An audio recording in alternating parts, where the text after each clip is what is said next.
Okay, and welcome to my top 10 NES games of all time. Now this is going to be a bit different. I am doing another series of like, they're not reviews, they're more of like just the insights of like my tastes in games, that kind of deal. And yeah, I decided to do it just for like each individual console. So once I've finished with all the games of a certain system, I'm just going to talk about what were my best experiences. And number 10 here is Mega Man 2.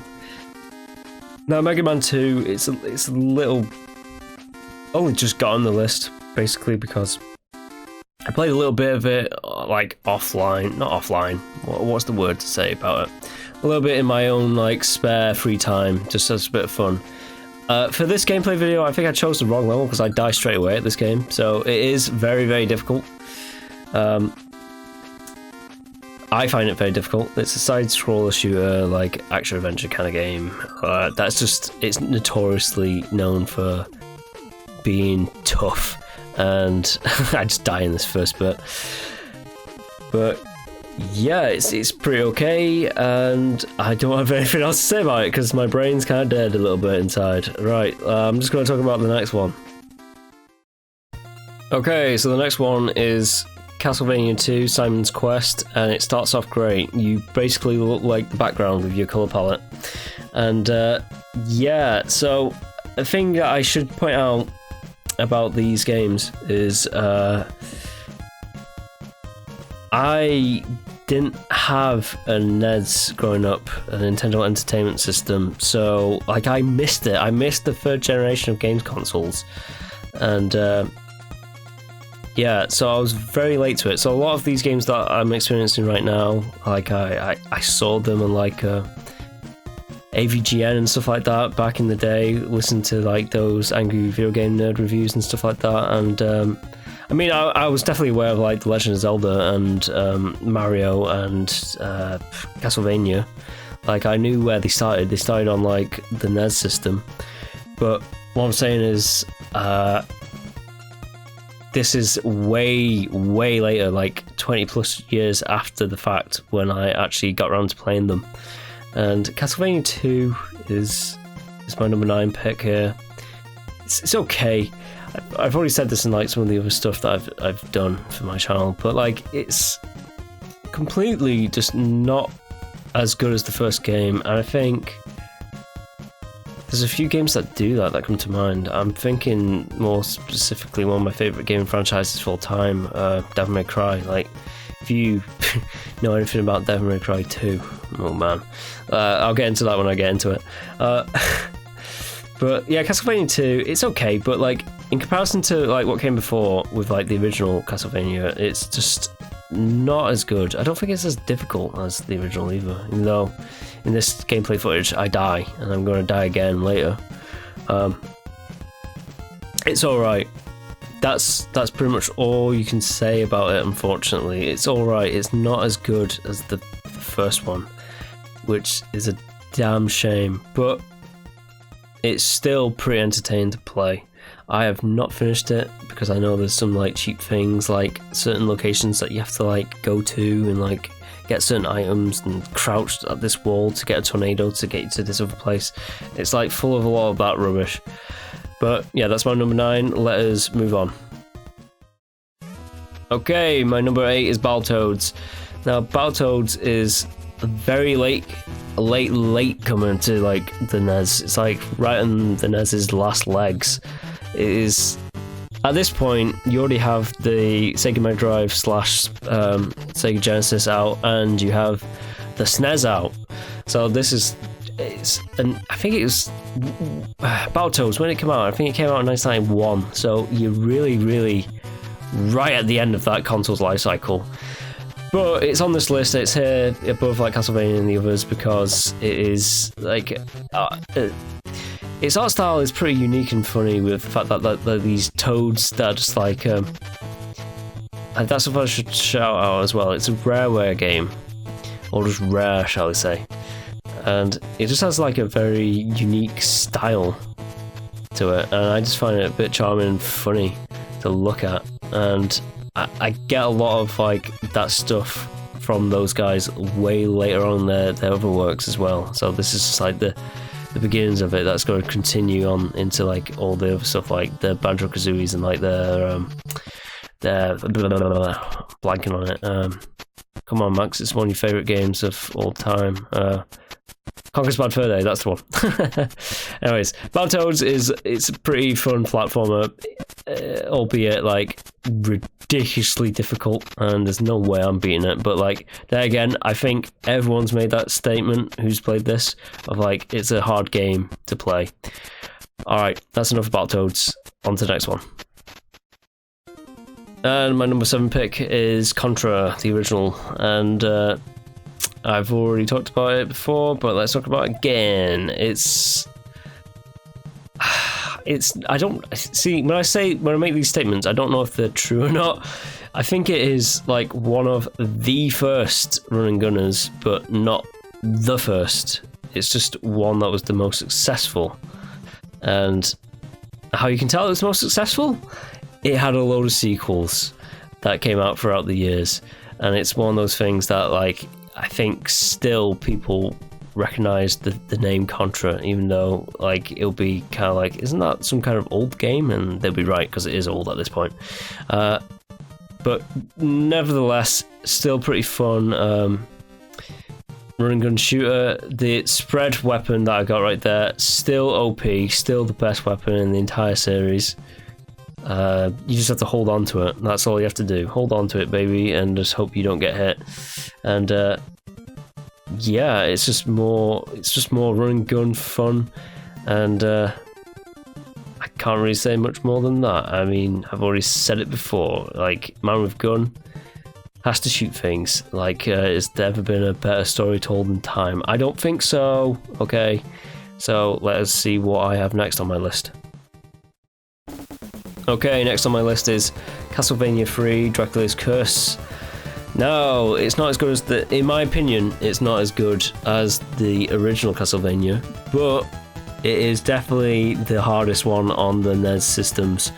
So they went back to formula after the second game with Castlevania 3 and decided to make it brutal, and it is brutal, but it's also stands out from the original Castlevania as well, even though like all these enemies and like the level location, stuff like that, how it looks very similar to the original. It stands out by the fact that like it has a few new systems in place. So there's like multiple paths that you can choose. So at the end of level 1 you can choose like, what do you want your level 2 to be? Do you want it to be this location or this location? And that adds, I don't think it adds different endings to the game, but it adds chances of encountering new characters. So in this one you can encounter, I think there's 3 extra characters that you can encounter. In this one you're not playing Simon, you're playing a guy called, I think he's called Gabriel, which is a very nice name actually. So you're playing Gabriel Belmont, but like you can encounter like Dracula's son Alucard, or some water mage, or some flea man, and you can swap between the characters. I think you can only have one companion at a time. I might be completely wrong on that, because I've only just played this recently. I never played it on like the NES, and yeah, again, it's very brutal. I think the key is a lot of people go for the water mage because she is overpowered and she helps out a lot in the end game, especially with the fights with like the big bads like Death and Dracula. It's more Castlevania fun, but albeit not as good as the original in my opinion, so that's why it's here on the list. Alright, let's check out my next pick. And my number 5 pick here is the original Metroid. So this one, when did I first play this one? I first played this one in 2020. Right at the beginning of the year, I think. Or maybe it was 2019. I can't remember, like the end of 2000. It was around that time, like end of 2019, 2020. I actually played it on the NES Mini. So what you've seen here is the NES Mini footage. And yeah, so I didn't get the original Nintendo consoles when they first came out, so I don't have like a Nintendo 64 or anything like that. I do have a GameCube. I have all the Nintendo consoles after the GameCube, and what I'm saying is I have actually got these on the little mini consoles. So I've got like the NES Mini and the SNES Mini, and they have all these games on them, like the classic ones that people know the most. And definitely Metroid is on that list. And Metroid is a game that I've been meaning to play for a hell of a long time. I am going to be going through like the Metroid Primes and stuff like that later on down the line, and just like seeing all the Nintendo games that I've missed out on, because Nintendo definitely do things their own way. They're a bit strange as a company of how they do things, but like they definitely have their own style, and like this for me has its own style, even though it's a bit like simplistic, but like it's on a machine that can only do so much. You couldn't like have like 16-bit color. This was the 8-bit machine, so you couldn't have like super high detailed like pixel graphics and all that stuff. It just wasn't capable of doing that at the time. But as for the first entry of Metroid, it's a great entry. I'm really looking forward to the sequel, Metroid Prime. Not Metroid Prime, Super Metroid, that's the one. And then onto the Prime series, as I said before. So, all I can say about it is it's a lot of going through tunnels, shooting things, finding power-ups to increase your energy and your health to beat the final boss. By energy, I mean like you can upgrade your weapons damage and stuff like that. Alright, on to the next one. Okay, so my number 4 pick is Super Mario Bros. 3. So, Super Mario Bros. 3 is one of those games that I played like way later on after the fact. I think I played like thinking before this, Super Mario World. I'm about to die here, by the way, because I know I've already seen this footage before. So all this footage is my footage as well, just so you know. So if it looks like I suck in the video, it's because I suck. It's my first time playing it, so I don't know any of the secrets or anything like that. So it's all fresh and new, and this is probably like the best looking game that they could have possibly made on the NES. In comparison to like all the other games that I've seen so far. I mean, I do like the look of Castlevania, but like this looks... I don't want to say it looks like it can be on like a SNES, but like it looks really impressive as a game for like for the NES. It plays pretty much the exact same as like Super Mario Bros. 1. There's just like new power-ups and stuff like that. Obviously the art aesthetic is a little tiny bit different than like before, but yeah, it's my brain stopped working. I'm trying to think of what to say. It's a very fun platformer. I can't beat it. Like I get to a point where it's becoming too hard. I mean, I could put my time and effort into actually learning it and like figure out the best strats, but like I had to cheat it because like I've got things I need to play, things I need to do, so I can't wait around. I need to like get going, you know. So Super Mario Bros. 3 is my 4th pick, and I'm pretty sure a lot of people are going to say I'm wrong in that. Like it's like the number 1. It should be number 1, but this is my personal choice of like the games that I like on the system. So if you don't like it, please have a friendly debate in the comments about it. Alright, on to our next pick. Okay, so my number 3 spot here goes to the original Super Mario Bros. Which again, I have said that like I've had a bit of a weird... When I say weird, it's not that weird. It's just the fact that like I didn't play it on like that NES system straight away. So my first experience of this was probably 1999 on the Game Boy Color. So Game Boy Color was like a big thing in like especially like British high schools back in the time, solely because of Pokemon. And I'm gonna admit to you guys now. I don't really care about Pokemon too much, even though I have bought like a few here and there. By a few here and there, I mean I've bought Pokemon Yellow, Pokemon Silver, and oh god, there was some like 3DS Pokemon game that I bought back in the day, in like 2009, that I've forgotten the title of already. The 3DS wasn't even out then. It was a bit late after that.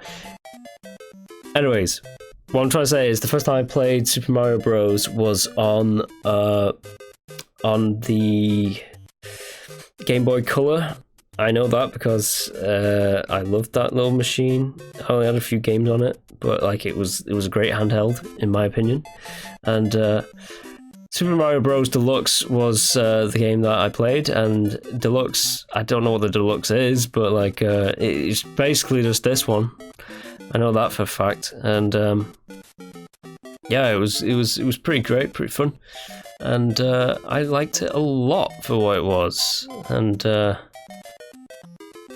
yeah, like I didn't experience any of these kind of things straight away, as bizarre as it is. I think maybe my first exposure to Super Mario was was the Bob Hoskins movie with Dennis Hopper. Not a movie that I've ever went back to rewatching ever again. I think as a kid, even I was like, this sucks. I was probably like, this isn't alien free, and then I was like, turn it off. Yeah, so that's my pick for like my number 3 pick, Super Mario Bros. 3. Ooh, what could be better for me than Super Mario Bros? Did I say Super Mario Bros. 3? I'm getting mixed up. My third pick is, as you can see here, the original Super Mario Bros. So there you go. People might not agree with me, but that's my personal choice. On to my next pick. Okay, so my number 2 spot here is Castlevania 1. Now, I'm not really known for liking like brutally difficult games, but like there's something about Castlevania that I fell in love with. The first one I played was the Sega one, which I'll talk more about later. But like, and that's just purely because like I grew up with Sega. I missed out on Nintendo. My mama was kind of like, you have to choose one or the other, you can't have it all, and really that was actually a pretty good life lesson, but now I'm showing her because now I'm buying every single game machine ever. So it kind of worked, it kind of didn't work, but anyways, yeah, I say why not enjoy all aspects of life, and that includes all game machines, the Switch, the PlayStation 5 and the new Xbox, you know? I don't want to limit myself. Anyways, let's get back onto Castlevania. I first played the Sega version of it, which was it's called a different... I'll get more into that one later. That's on like another year in review and stuff like that, and that's on another system. But I was aware of Castlevania at the time, and this one I played way later down the line. I played it on the Wii Virtual Store back in 2007, 2008. It would have been 2007, I think. And yeah, it's still brutal. There's some people who can just speedrun it, and that's like all fine and good, fine and dandy. But for me, it's just, I can't. It's just so damn difficult. I have to cheat it when I play it. I tell you the bit where I can get up to, or where I have gotten up to before. I might have only got up to there once in my life, and that's the death fight.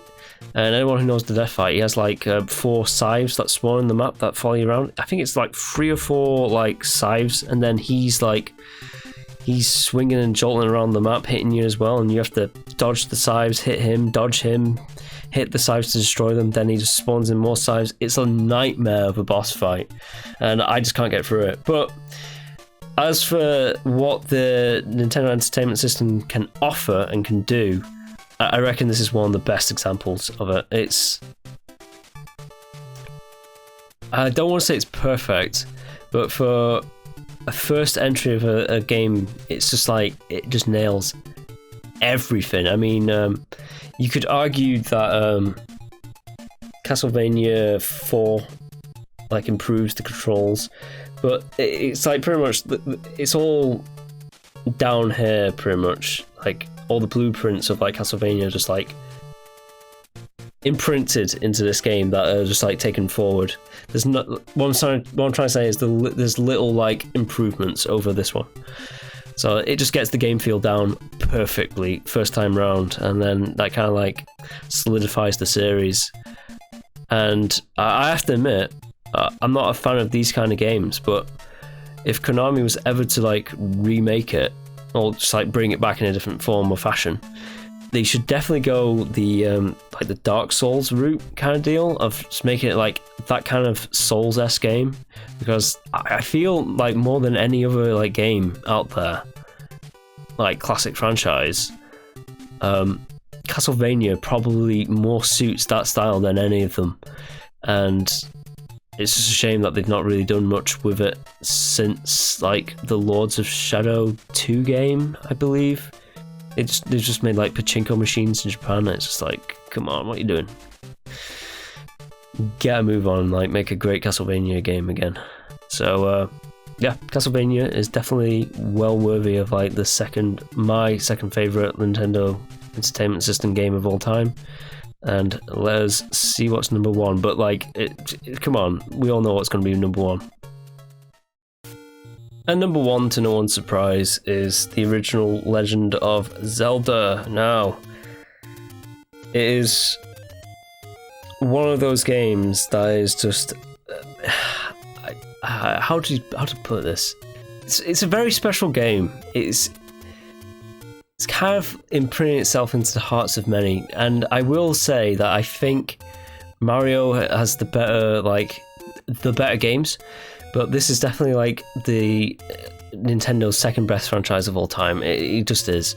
It is like that perfect, like, boy goes on an adventure, like that Miyamoto just nailed down, of just like the hero's journey kind of deal, of like saving the princess, saving Hyrule, basically just being the goodie of like the land. And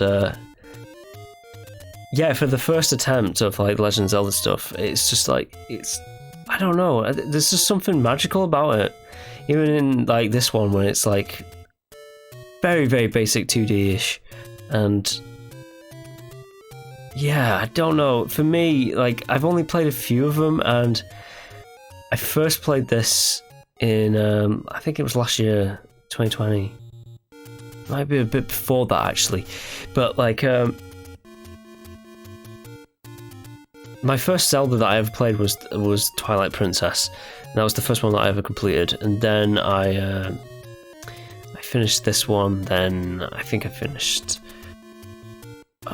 This is in my own spare time, like my just casual free time. I finished Link to the Past, A Link Between Worlds, and then Ocarina of Time. And then I was planning to go through all of them. And then I thought, why not just like record them for my channel? And I decided to do that. Now, this one, it's obviously in comparison to, say, A Link Between Worlds, not A Link Between Worlds, A Link to the Past. Yes, it is more bare bones and like basic and like simplistic looking, just because of the system that it's on. But like, it's dungeon crawling like idea and stuff like that. It's just something that is very, very heavily prevalent in like the other Zeldas. I think they've all had like dungeon crawler like sections in every single one of them. There's always been like a major like big dungeon. Like everyone knows that there's going to be like a water dungeon, stuff like that they're going to dread, which is pretty fun. But for me, I can't even put it into words at this point. There's just something magical about it, and I am very, very glad that I actually got to like play it and record it for the channel. And it is my favourite game on the NES. It just is. I think it's probably like number one on many people's. I have a feeling that a lot of people would like Super Mario Bros. 3 over this one, but like there's just something about like the Hyrulean adventure here that just gets me, and I'm really looking forward to like playing the sequels to come. Alright, so that's a little insight of my favourite games on the Nintendo Entertainment System. If you did enjoy, please do like and subscribe. If you had different opinions and like your top 10s, please do write it down in the comments below. I'll be interested to see. Anyways, that's enough of me waffling about Nintendo for now. I will be back next time with something new. Alright, until then, bye!